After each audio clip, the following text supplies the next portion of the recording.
मुदीरे नष्टप्रायेषु अभद्रेषु नित्यं भागवत सेवया भगवती उत्तम श्लोके भक्तिर्भवति नष्टति। लोकाभिरामम् रणरङ्गधीरम्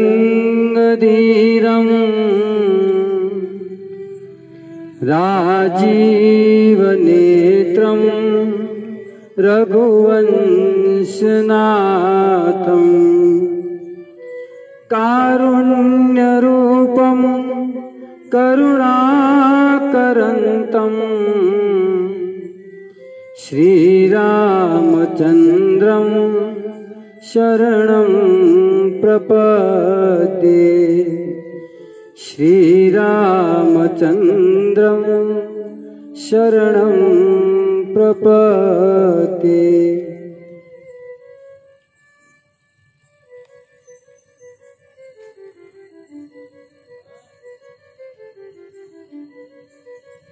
हरे कृष्णा कृष्णा कृष्णा हरे हरे, हरे राम राम राम हरे हरे।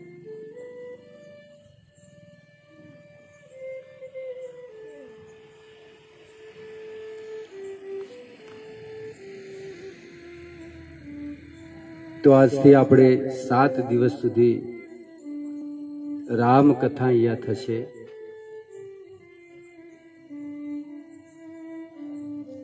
आंतरराष्ट्रीय कृष्णा भावनामृत तरफथी प्रस्थापित 7 दिवसीय राम कथा में उपस्थित आप सौ श्रोतागण भक्तोगण हार्दिक स्वागत। कथा शुरू करिए पहला श्री राधा कृष्ण भगवान ने प्रणाम करिए, कोटि कोटि वंदन करिए। राधा गिरधारी श्री कृष्ण बलराम राधा गोविंद देव जगन्नाथ बलदेव सुभद्रा मैया ने, त्यारबाद चैतन्य महाप्रभु ने प्रणाम करिए। त्यारबाद आ राम कथा ऊपर रामायण ऊपर सुंदर टीका लखनार भाई श्री हनुमान प्रसाद फौजदार एमने कोटि कोटि वंदन करिए। त्यारबाद पूरा विश्व में गीता भागवत रामायण नो प्रचार करनार परम गुरु जगत गुरु एवा एशी भक्ति वेदांत स्वामी शील प्रभुपाद जे इस्कोन ना संस्थापक आचार्य छे एमने कोटि कोटि वंदन करिए कि एमने आखा विश्व में आज गीता नो प्रचार कर्यो छे। गोरा लोकोने भक्त बनाव्या छे, त्या सुधी के पाकिस्तान में पण आज इस्कोन प्रचार करे छे अने त्याना मुसलमान लोको घणा एवा छे जे आपड़ा धर्म ने अपनाव्यो छे। एवा प्रभुपाद जी ने प्रणाम करिए। त्यारबाद अमारा गुरु जेमने अमने दीक्षा आपी छे एवा अमारा दीक्षा गुरु जे आ इस्कोन नी अंदर भागवत नो बहुत सुंदर एवो प्रचार कर्यो छे एमने, एवा परम आदरणीय प्रातः स्मरणीय श्री राधा गोविंद गोस्वामी महाराज ना चरणों में कोटि कोटि वंदन कि जेमनी कथाओं ने श्रवण करी, जेमना मुखारविंद थी जे अमे सांभळ्युं छे अने सांभळीने अहींया कांईक बोलवाना लायक थया छे ए माटे एमने पण कोटि कोटि वंदन। त्यारबाद अमारा शिक्षा गुरु जेमने अमने शिक्षा आपी छे, नाना होय मोटा होय माता पिता दरेक आपड़ा शिक्षा गुरु छे, तो एमना पण चरणों में कोटि कोटि वंदन। त्यारबाद आप सौनु पड़ी गई बोतल। त्यारबाद आप सौ ग्रामजनों કયો વાંધો નહીં, ચાલશે.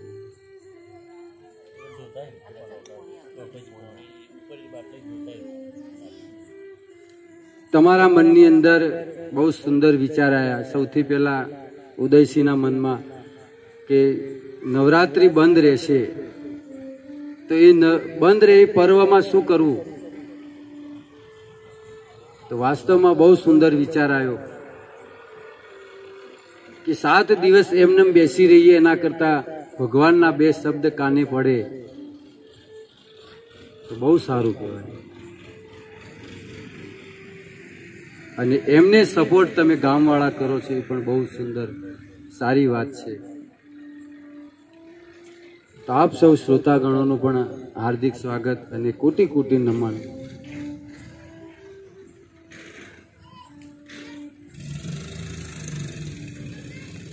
કાલની તારીખ બહુ સુંદર હતી,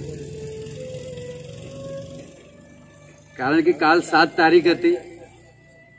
કથા પણ 7 દિવસ કરવાની. જે કથા રામ કથા કરવાની છે એના કાંડ પણ 7 છે, વાર પણ 7 છે. એટલે 7નો આંકડો બહુ સુંદર. ખેર તો કથા પ્રારંભ કરીએ ભગવાન શ્રી રામચંદ્રજીને યાદ કરીને. બોલો શ્રી રામચંદ્ર ભગવાન કી, શ્રી હનુમાનજી મહારાજ કી, શીલ પ્રભુપાદ કી.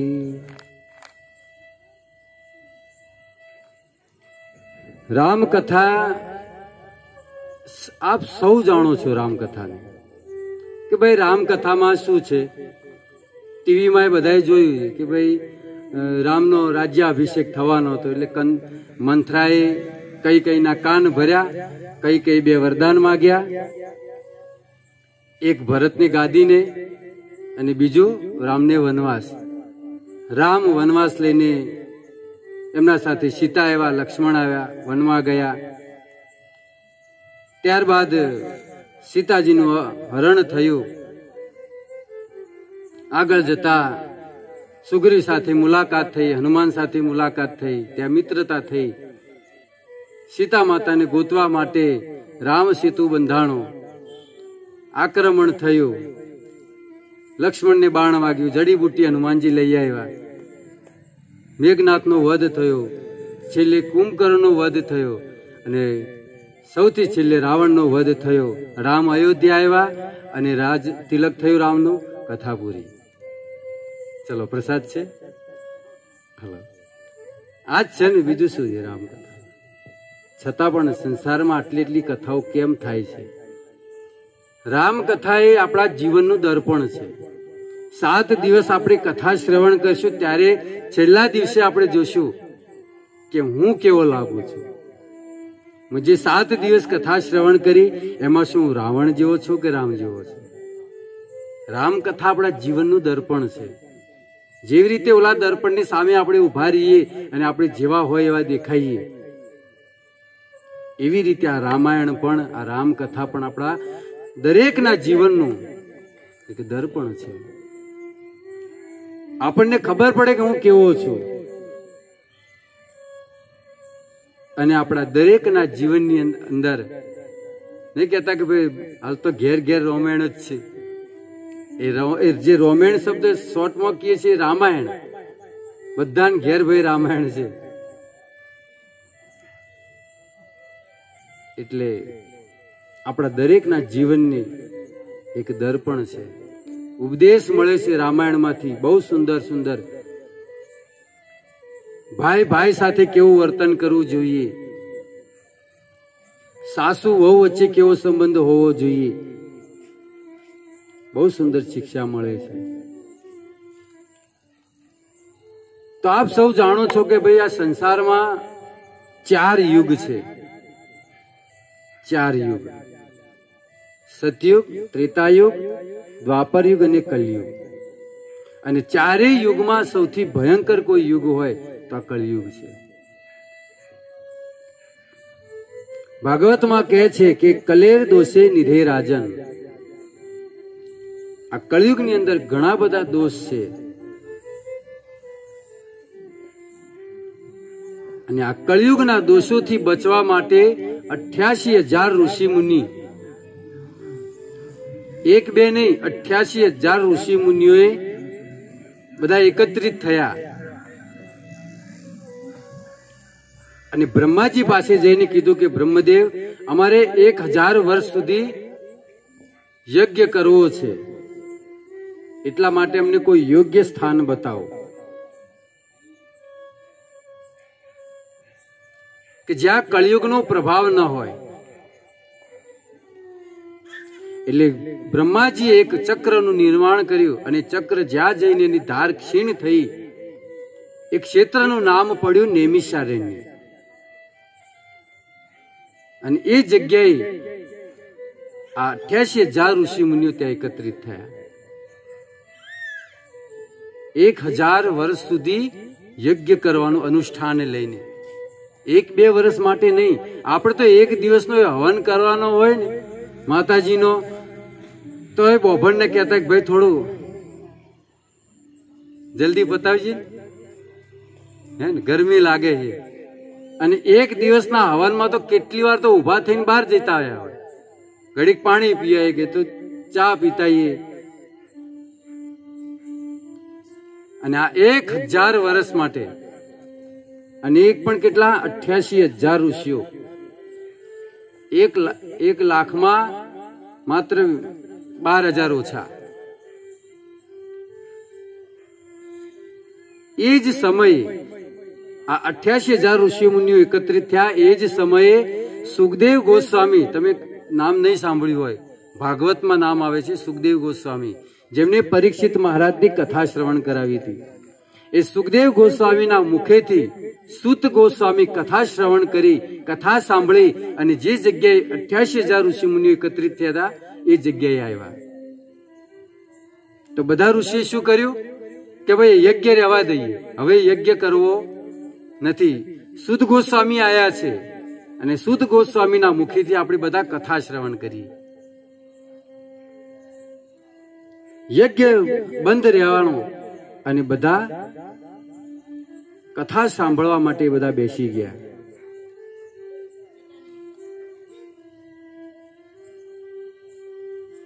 $88,000 ઋષિ મુનિએ જિજ્ઞાસા કરી. આવી રીતે સૂત ગોસ્વામીને વ્યાસપીઠ પર આસન કર્યા અને 88,000 ઋષિ મુનિએ જિજ્ઞાસા કરી કે ભગવતમ સર્વ આખ્યાત્વમ યત પૃષ્ઠમ વિદુસ્વાત્વયા. હે પ્રભુ, આપ સર્વ શાસ્ત્રોને જાણનાર છો, તમે દરેક શાસ્ત્રની સુંદર વ્યાખ્યા પણ કરી છે, એટલા માટે તમે અમને એવી કથા સંભળાવો કે સંસાર પાશ બંધાનામ દુખાની સુબહુની ચ.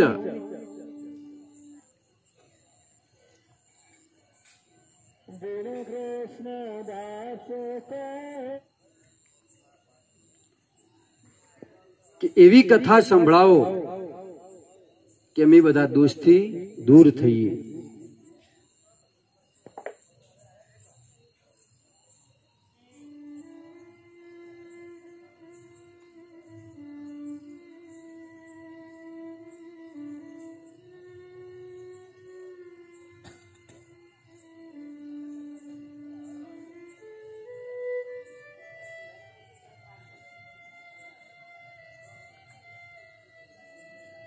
વેદ વ્યાસજી રામાયણના પ્રારંભમાં લખે છે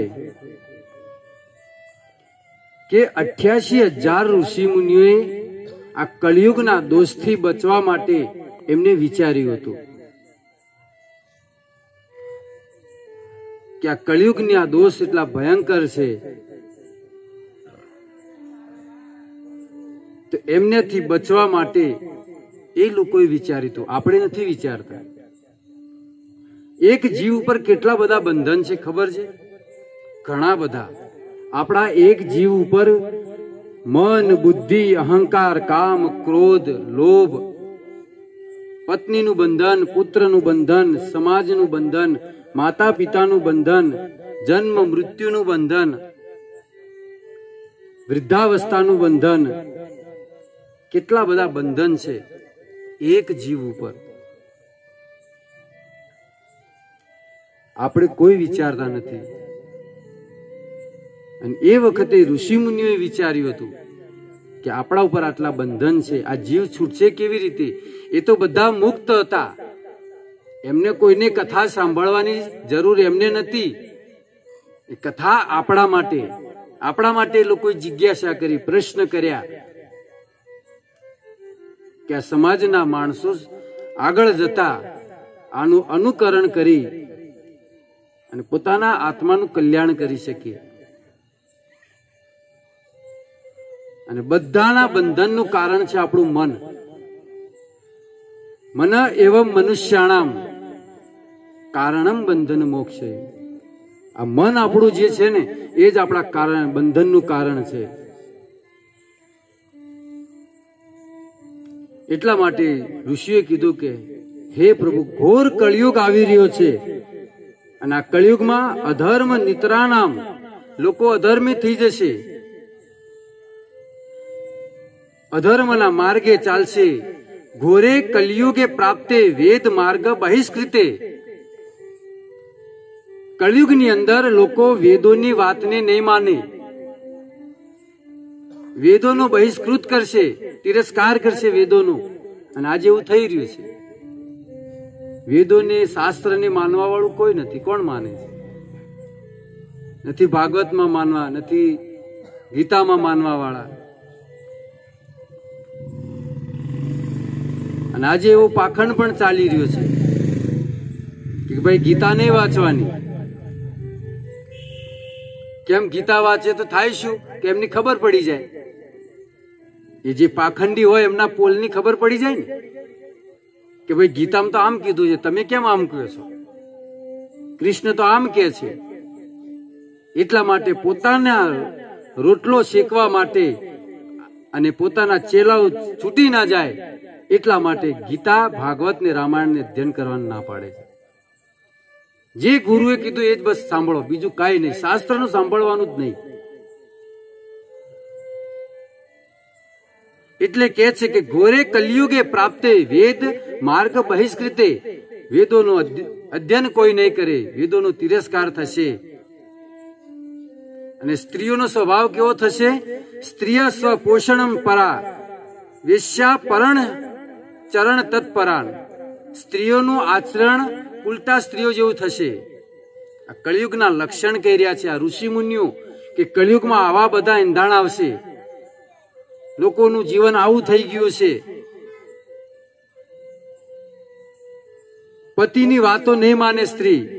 પતિ વાક્યા મનાધૃત્ય. પતિના કહેવા પ્રમાણે સ્ત્રી નહીં ચાલે. સદાન્ય ગૃહ તત્પરાત. અને પુરુષો બીજી સ્ત્રીઓ પર નજર નાખશે, અન્ય સ્ત્રીઓ પર નજર નાખશે. પાખંડ આલાપ નિંદ્રા પાખંડ જન સંગીન. લોકો બધા પાખંડી થઈ જશે, આલાપ આળસુ થઈ જશે. અને એટલું જ નહીં, યાદા દ્વિજા ભવિષ્યંતી તાદા વૃદ્ધિ ગતિમ કલિ. જ્યારે આ સમાજના બ્રાહ્મણો વેદ અધ્યયન કરવાનું બંધ કરશે, શાસ્ત્રની મૂકી દેશે, ત્યારે ભયંકર કળિયુગનો પ્રવેશ થશે. બ્રાહ્મણોનું કાર્ય શું હતું? બ્રાહ્મણોને વેદ પાઠન યજન યાજન સમ દમ તપ શૌચ શાંતિ ઉર્જ એવ ચ. તપસ્યા કરી, શાસ્ત્રોનું અધ્યયન કરવું, આ બધું કાર્ય કોનું હતું? બ્રાહ્મણોનું. અને બ્રાહ્મણે મૂક્યું એટલે આ ક્ષત્રિયના દીકરાને લેવું પડ્યું. બાકી બ્રાહ્મણો પૂજનીય છે સાહેબ આપણા માટે. ભૂદેવ કહેવામાં આવે છે એમને. ભૂદેવનો અર્થ થાય પૃથ્વીના દેવતાઓ. બ્રાહ્મણો પૃથ્વીના દેવતાઓ છે અને આપણા બધા માટે પૂજનીય છે. પણ કે છે કળિયુગનો પ્રવેશ બ્રાહ્મણના મુખેથી થશે. બ્રાહ્મણોથી જ કળિયુગનો પ્રવેશ થશે.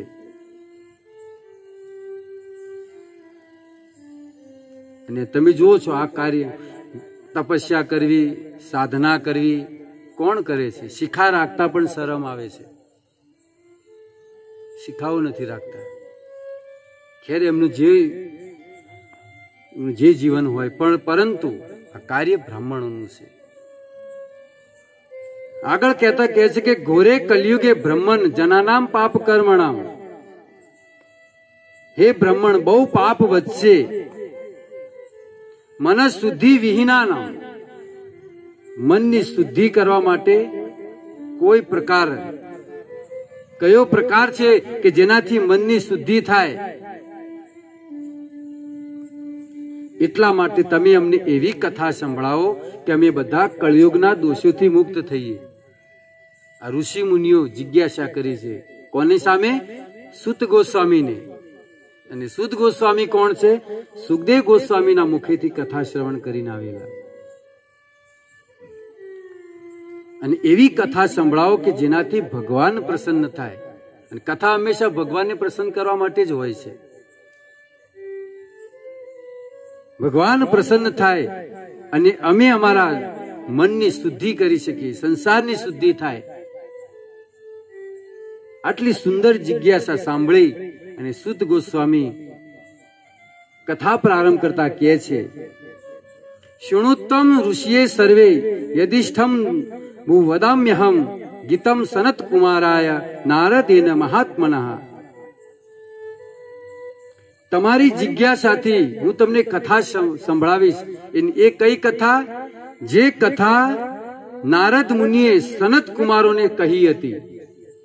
નારદ મુનિને સાંભળ્યું, નામ સાંભળ્યું? નારદજી, નારાયણ નારાયણ સિરિયલમાં આવે. એને સનત કુમાર બ્રહ્માજીના 4 પુત્ર છે. એમને જે કથા સંભળાવી હતી એ જ કથા હું તમને સંભળાવીશ. ત્યારે આ બધા ઋષિ મુનિએ કીધું કે કથા કઈ છે? કે તમે અમને જે કથા કહેવાના છો એ કથા છે કઈ? શું ગરુડ પુરાણની છે? શું ગણેશ પુરાણ છે? કે શિવ કથા છે?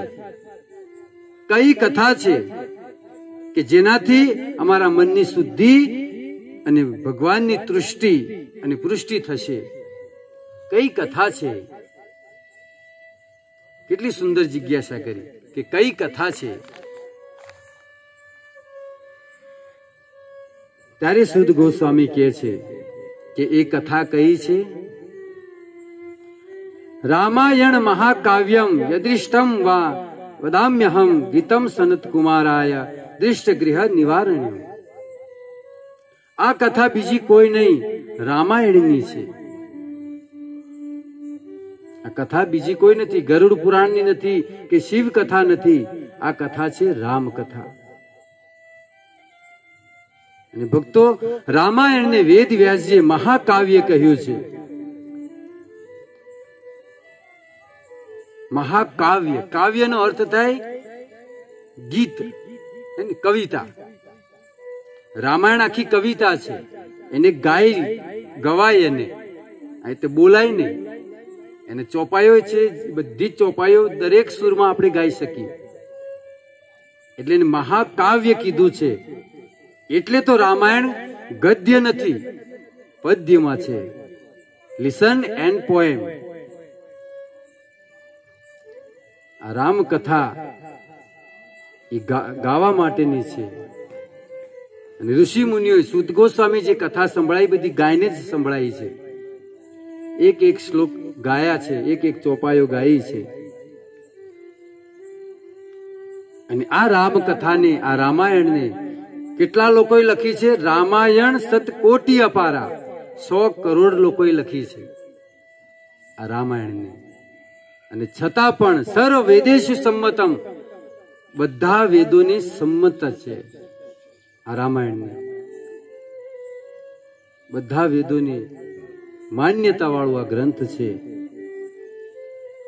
પરંતુ આજે આ સંસારમાં આજ રામકથાને, આજ ભાગવત કથાઓને બધા વ્યાસપીઠ ઉપરથી બેસીને શું કરે છે? વેચી રહ્યા છે. આ કથા બહુ દુર્લભ છે. આપણને થાય કે ભાઈ અમે તો ટીવીમાં સાંભળીએ છીએ, ટીવીમાં આવે છે ને, આસ્થામાં. પરંતુ જેવી રીતે મારા પ્રભુપાદજી કહે છે કે દૂધ હોય, દૂધ, એ દૂધનો કટોરો પડ્યો હોય, એમાં જો એક સાપ આવીને મોઢું નાખીને જતો રહે તો એને શું કહેવાય? ઝેર થઈ જાય, દૂધ ન કહેવાય. ભલે દેખાવમાં દૂધ જેવું જ હોય પણ એ ઝેર થઈ જાય. એવી રીતે ભલે બધા કથાઓ કરતા હોય પણ આ એના પૈસા લે છે, કથાના બુકિંગ કરાવે, એનાથી કોઈ ફળ પ્રાપ્ત થતું નથી. એને એ કથાથી કોઈ લાભ પણ થતો નથી. કેટલા કેટલા રૂપિયા લે છે. પણ શુદ્ધ કથા આજે પ્રભુપાદજીની આ સંસ્થાના એક નાના અમથા એક ભક્તના મુખેથી તમને જે પણ સાંભળશો એ શુદ્ધ સાંભળવા મળશે. આમાં કોઈ સ્વાર્થ નથી અમારો. એટલી દૂરથી આવી અને અહીંયા કથા સંભળાવીએ છીએ, કોઈ સ્વાર્થ નથી અમારો. એટલા માટે કથા દુર્લભ એવ કથા લોકે, આ કથા બહુ દુર્લભ છે, બહુ દુર્લભ છે. એટલા માટે કહે છે કે અમને એવી કથા, બહુ સુંદર કથા સુદ ગોસ્વામી પ્રારંભ કરે છે. ભક્તો, આજે આ કળિયુગનો આટલો ભયંકર પ્રભાવ હોવા છતાં હજુ તો પડખા મારતો થયો છે. કળિયુગ હજી નાનો છે. કેટલો 4,32,000 વર્ષનો કળિયુગ છે. એમાં માત્ર 5,500 વર્ષ વીત્યા છે. એટલે હજી તો બાળપણ અવસ્થામાં છે અને આવી પરિસ્થિતિ આવી છે. હજી તો એની યુવાની આવશે. યુવાની હશે તારે કેવો થશે કળિયુગ.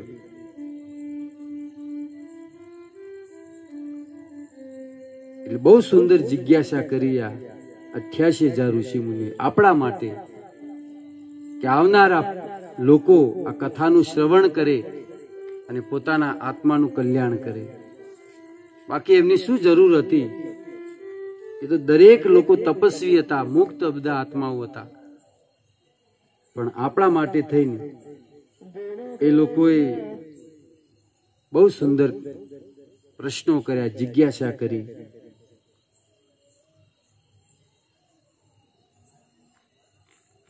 કથાને આગળ વધારતા હનુમાનજી કહે છે, ભગવાન આપનો જન્મ, હનુમાનજી કહે છે કે પ્રભુ આપનો જન્મ, સંસારના લોકો અલગ અલગ વાત કરે છે કે તમારો જન્મના કારણ લોકો ઘણા ઘણા બતાવે છે, પણ પ્રભુ હું જાણું છું કે તમારા જન્મ શા માટે થયો છે. તમારો જન્મ શા માટે થયો છે એ હું જાણું છું.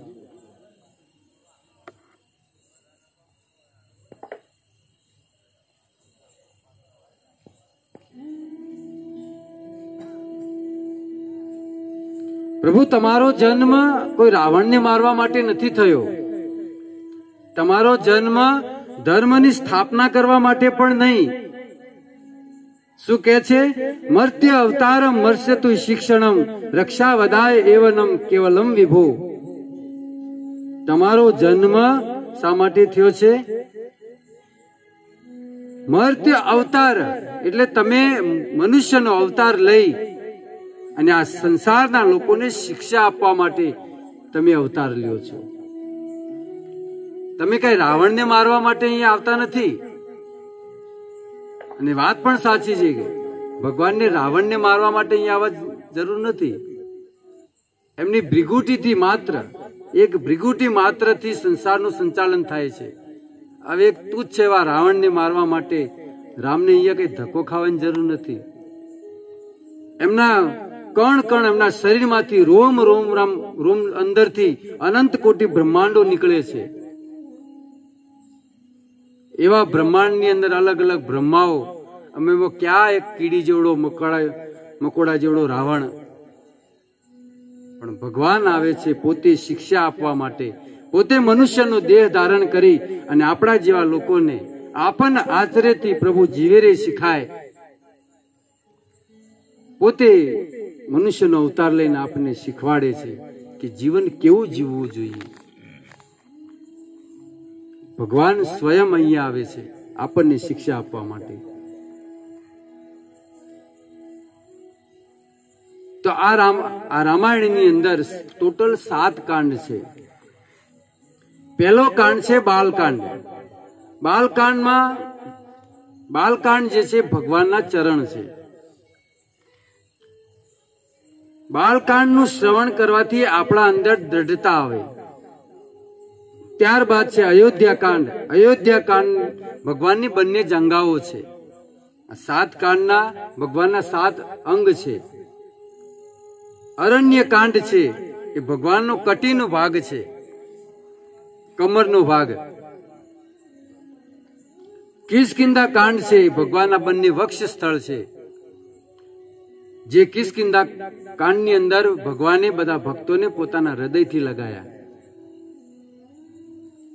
સુગ્રીવને, હનુમાનજીને, બધા ભક્તોને પોતાના હૃદય લગાયા. ત્યારબાદ છે સુંદરકાંડ. સુંદરકાંડ ભગવાનનો કંઠ છે, જે આચાર્ય લોકોએ અલગ અલગ કંઠમાં એને ગાયો છે. ત્યારબાદ છે લંકાકાંડ. લંકાકાંડ ભગવાનનું મુખ છે, જેમાં કેટલાય અસુરોનું ભગવાને ભક્ષણ કર્યું. રામકથા થાય એના પહેલા આ પાયો બનાવવો બહુ જરૂરી છે કે ભાઈ રામાયણમાં કેટલા કાંડ છે, કોને આ રામચરિતમાનસ કોને લખ્યું છે, એ બધી આપણને ખબર તો હોવી જોઈએ. કે નહીં તો કથા ડાયરેક્ટ ચાલુ થઈ જાય, પણ એમાં કોઈ લાભ નથી. ખબર તો હોવી જોઈએ શાસ્ત્ર વિશે આપણને. તો લંકા કાંડ છે છઠ્ઠો, એ ભગવાનનું મુખ છે, જેમાં કેટલાય અસુરોને ભગવાને એનું ભક્ષણ કર્યું અને એ લોકોનો ઉદ્ધાર કર્યો. કેટલાય અસુરોનો. ત્યારબાદ છે ઉત્તરકાંડ. ઉત્તરકાંડ ભગવાનનું મસ્તક છે. મસ્તક શા માટે કીધું? કે એ ઉત્તરકાંડની અંદર ભક્તિની વાત થઈ છે, જ્ઞાનની વાત થઈ છે. ભક્તિ અને જ્ઞાનની વાત ઉત્તરકાંડમાં થયેલી છે, જેમાં કાગભૂષણજીએ એ બહુ સુંદર વૈરાગ્ય ભક્તિ વિશે તત્વની વાત કરી છે. તો રામાયણ જે છે ભગવાન શ્રી રામચંદ્રજીનું વાંગમય સ્વરૂપ છે. જેમ ભાગવત કૃષ્ણનું વાંગમય સ્વરૂપ છે, એવી રીતે રામાયણ પણ ભગવાનનું વાંગમય સ્વરૂપ છે. સતયુગના પ્રારંભમાં કહે છે કે ચરિત્રમ રઘુનાથસ્ય સતકોટી પ્રવિસ્તરમ એક એક અક્ષરમ પુંસામ મહાપાતક નાશનમ.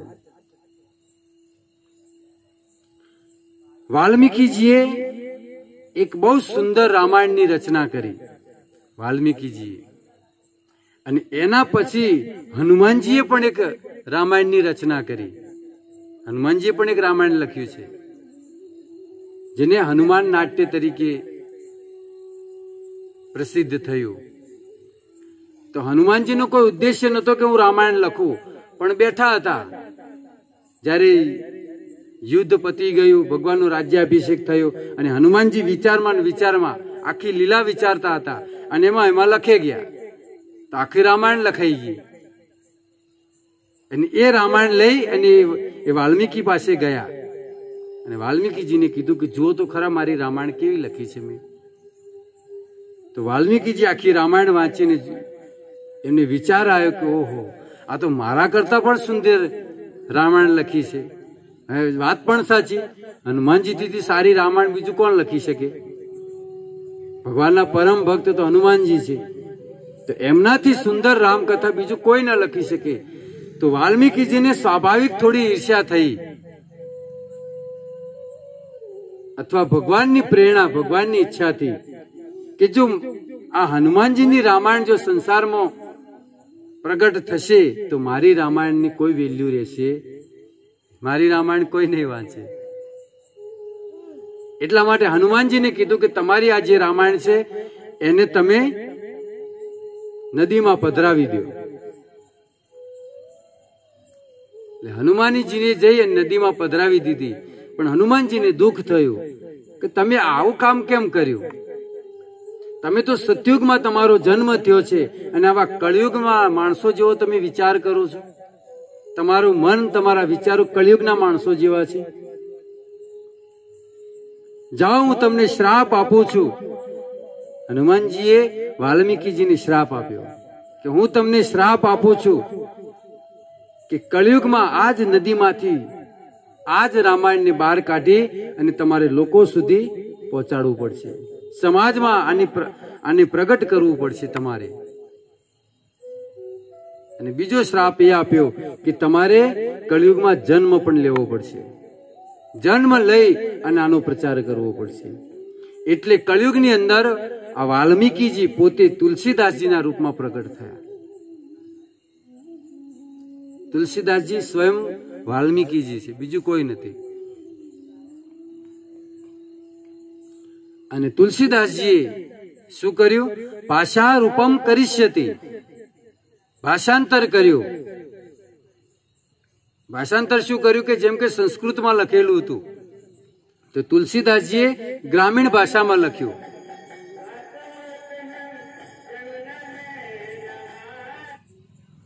એમને ગ્રામીણ ભાષામાં લખ્યું. આજે ચોપાઈ રામચરિતમાનસ સંસ્કૃતની ભાષાંતર કરીને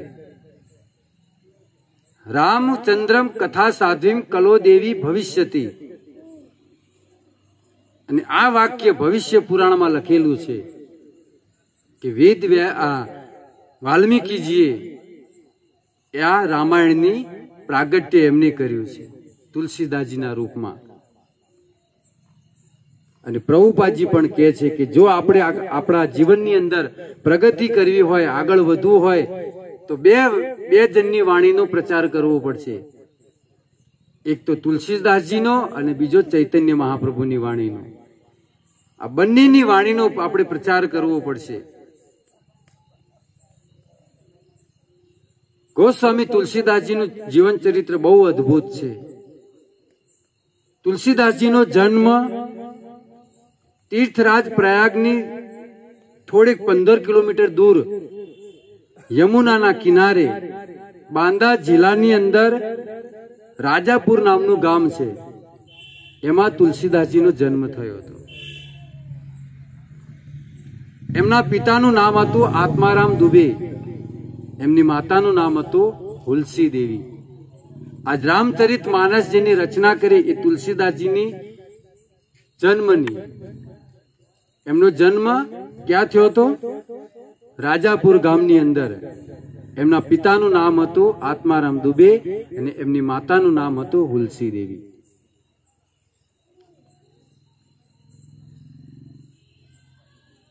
હુલસીના પુત્ર તુલસી. અને 12 મહિના સુધી ગર્ભમાં રહ્યા હતા તુલસીદાસજી. 12 મહિના સુધી. અને જન્મ લેતા જ એમના માતા અને એમને પિતાનું મૃત્યુ થયું. અને તુલસીદાસજીની ભરણ પોષણ એમની રક્ષા શિવજીએ કરી હતી. ભગવાન શિવે એમની રક્ષા કરી હતી. સાક્ષાત ઉમાદેવી પાર્વતીજી એમને ભોજન આપવા માટે આવતા. અને એક વાર કીધું કે અમે તમને ભોજન આપવા આવીએ છીએ તુલસીદાસ, પણ તમારે એમને ભોજન નથી કરવાનું, તમારે રામાયણની રચના કરવાની છે. તો તુલસીદાસજીએ કીધું કે હું તો અબૂધ છું, હું તો મૂર્ખ છું, મને ક્યાં ખબર પડે છે. ભગવાન શિવે કીધું કે તમે મારી કૃપાથી તમે રામાયણની રચના કરજો. તો તુલસીદાસજી કાશીથી ફરતા ફરતા અયોધ્યા આવ્યા. અયોધ્યાની અંદર સરયુ નદીના કિનારે હનુમાનગઢી નામનું એક સ્થાન છે. ત્યાં એમને આ રામચરિત માનસની રચના કરી. અને રચના કરી અને પાછા કાશીમાં ગયા.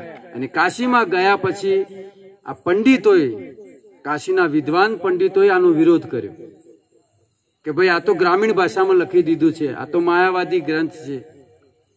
કારણ કે એમની આ જીવિકા બંધ થાય એમ હતી. કારણ કે લોકો શું કરતા? શ્લોકોની ભાષાંતર કરી અને પોતાનું ભરણ પોષણ કરતા.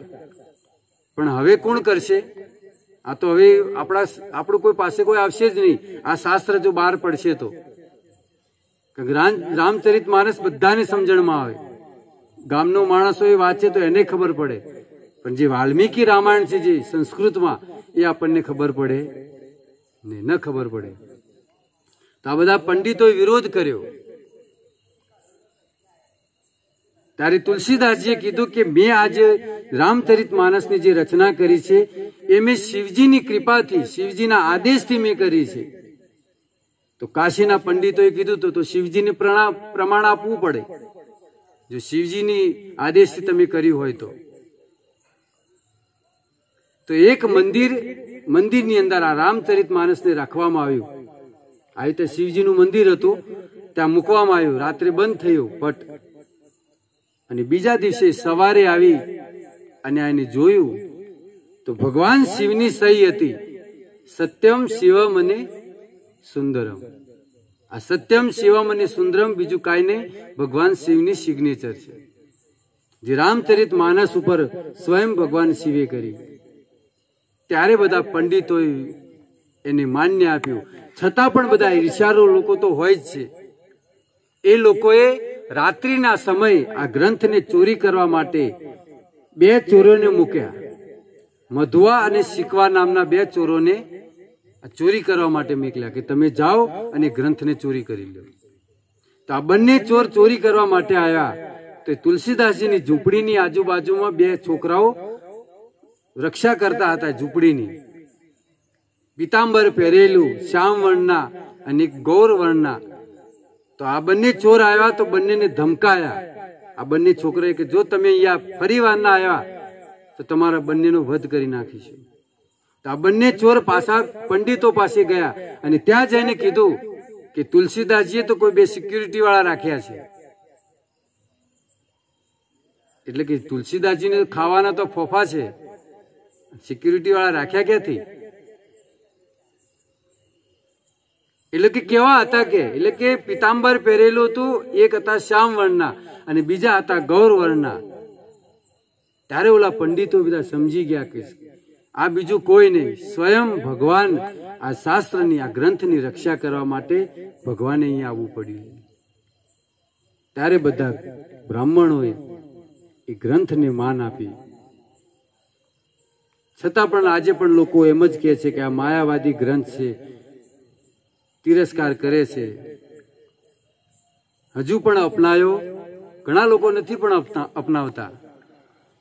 પણ વાસ્તવમાં તુલસીદાસજીનો જે ગ્રંથ છે એ પરમ પવિત્ર છે. અને જે લોકો આનો વિરોધ કરે છે એ સૂર્યની સમાન. સૂર્ય ઉપર આપણે થૂકીએ તો થૂક ક્યાં પડે? આપણી ઉપર જ પડે ને.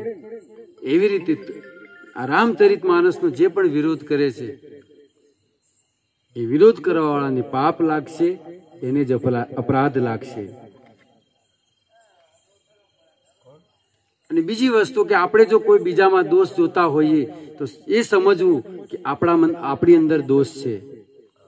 આપણા અંદર દોષ હોય તો જ બીજામાં દોષ દેખાય. જેમ કે પીળા કલરના ચશ્મા પહેર્યા હોય તો આખો સંસાર પીળું જ દેખાય. તો આપણા અંદર દોષ છે તો આ સંસાર એ પણ આપણને દોષ વાળો જ લાગે, બીજાની અંદર દોષ દેખાય. તો રામકથા બહુ સુંદર આ રામચરિત માનસની રચના કરી તુલસીદાસજીએ. અને એમના રચિત રામાયણ ઉપર એમને રામાયણ પણ નામ નથી આપ્યું, રામચરિત માનસ. રામનો અર્થ થાય એક તો રામ અને બીજું રમયતિ ઇતિ રામ. જે પોતાનાથી બીજાને આનંદ આપે એને કહેવાય રામ. જેનું મન શુદ્ધ હશે, જેનું મન પવિત્ર હશે એ જ આ રામકથાને શ્રવણ કરી શકશે. બાકી કેટલા લોકો અહીંયા બેઠા છે? 20 જણા. દરેકને ક્યાં સૌભાગ્ય છે? નથી.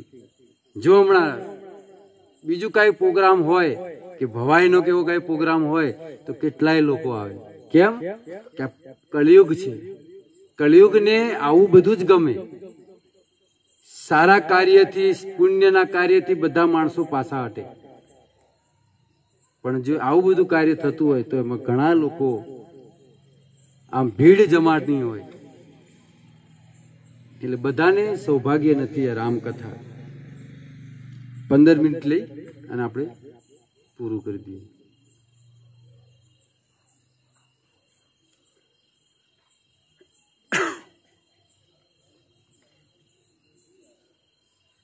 તો જેનું મન પવિત્ર હશે, જેનું મન ઉજ્જવળ હશે, એ જ આ રામકથાને સમજી શકશે. कारण के मन के हारे हार है, मन के जीते जीत. मन ही मिलावत राम को, मन ही करियत फजियत.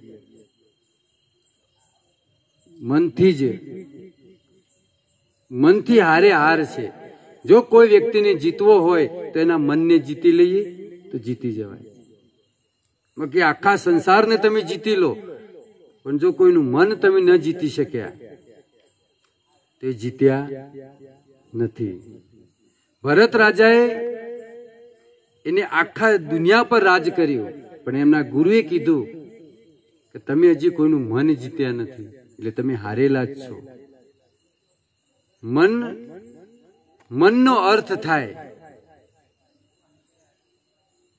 મન શાનાથી કંટ્રોલ થાય? મન મંત્રથી કંટ્રોલ થાય. મંત્રનો અર્થ થાય મનઃ ત્રાયતિ ઇતિ મંત્ર. મંત્રમાં 2 અક્ષર હોય છે, મ અને ત્ર. મનનો અર્થ થાય મન, અને ત્રનો અર્થ થાય ત્રાણ કરવું, ખેંચવું. અને આને જો કંટ્રોલ કરવું હોય મનને, તો માત્ર એક જ છે મંત્ર, એ છે હરે કૃષ્ણ. હરે કૃષ્ણ હરે કૃષ્ણ કૃષ્ણ કૃષ્ણ હરે હરે, હરે રામ રામ રામ હરે હરે. તો મનને કંટ્રોલ કરવા માટે મંત્રનો જપ કરવો પડશે આપણે, તો જ આ મન આપણા વશમાં થશે.